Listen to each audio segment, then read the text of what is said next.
Well, hello. I hope your day's off to a great start. Are you up for a challenge today? How about 365 of them? No, now before you jump over to Pinterest and stop watching this video to look for some cool things, I want you to stop and listen to me. I'm not talking about something major. I'm talking about a mini celebration every day. I just looked out my window and I just saw the smallest little bird that I've ever seen. That's not a hummingbird. It was only about this big.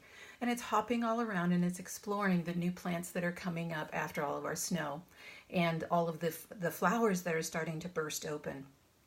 You know, as a person who has been recovering from depression for many years, if somebody would have said to me, I want you to celebrate every day, I'd have thought they were crazy.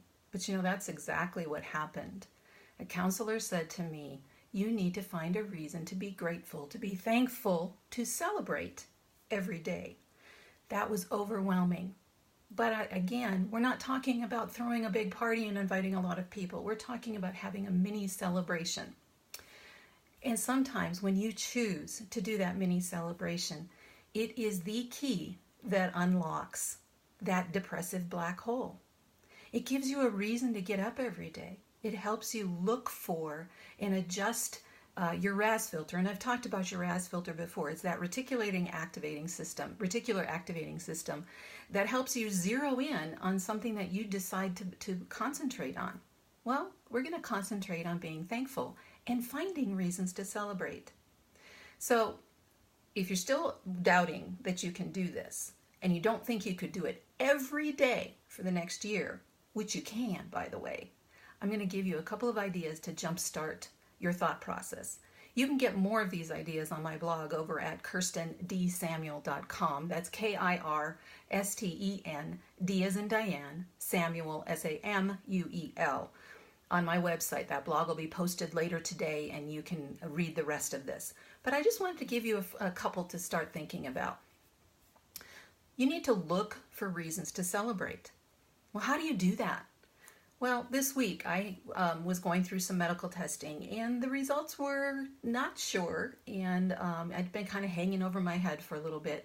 I'd asked a few people to pray with me, and I went in for that test and the nerves were pretty high, I'm not going to lie, but it came back negative.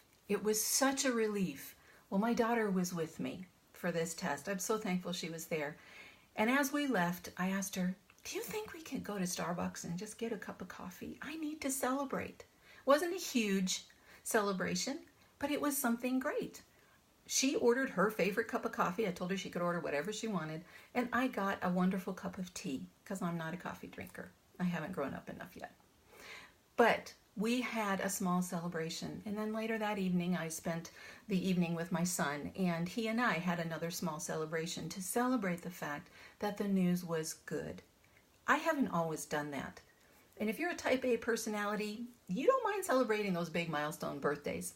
But you forget to celebrate the fact that you completed a task for a client before the deadline. Or maybe you were watching your son playing soccer and he scored a goal for the first time ever in his life. Did you high five him? Did you celebrate? Did you go out for ice cream? I hope so. That would be a great thing to do. Another small way we can do that is to smile. Did you know that just the act of smiling lifts your spirits?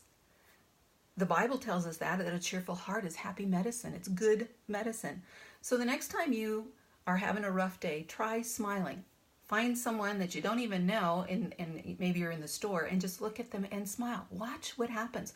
Watch how you feel. Evaluate it and see what happens to your demeanor and how it lifts your spirit. Well, it's time for us to add celebration to every day. And so this is your challenge. How many of you are going to take me up on it? If you are, leave a comment below and say, I'm in. And then I want you to start tracking it. You can have, this is the end of the school year for most kids. So you could have, hey, a summer's here or school's over party or something like that. Or maybe you've got a child who's got braces and they're just getting their braces off. Well, let's have a party. That's a huge thing. They've survived braces. Let's celebrate it. Or maybe you just need to say, you know what, I really love what I do every day, so let's celebrate it. Find someone, have a high five, maybe journal about it, or maybe even just go out with a friend for a cup of coffee, or in my case, a cup of tea. But here's the thing, I want you to track it. You can do that through a simple journal. It doesn't have to be anything major. Just, hey, here's my celebration moment today, or whatever. Or you could take a picture, a selfie, and if you do, please post it on my Facebook page or find me on Instagram. My name on both of those is Kirsten D. Samuel. On Facebook, it's Kirsten Samuel Author. So please find me. I'd love to celebrate with you. It's time for each one of us to begin to celebrate the small things, the small miracles of every day. Johnny Erickson taught us, said, look around you. Blessings abound, the smiles of children, the beauty of a glorious sunset, the comfort of a warm bed at night, small, great. There are plenty of reasons to say to God, thank you. So let's start today. I hope you have a great day. Until next time.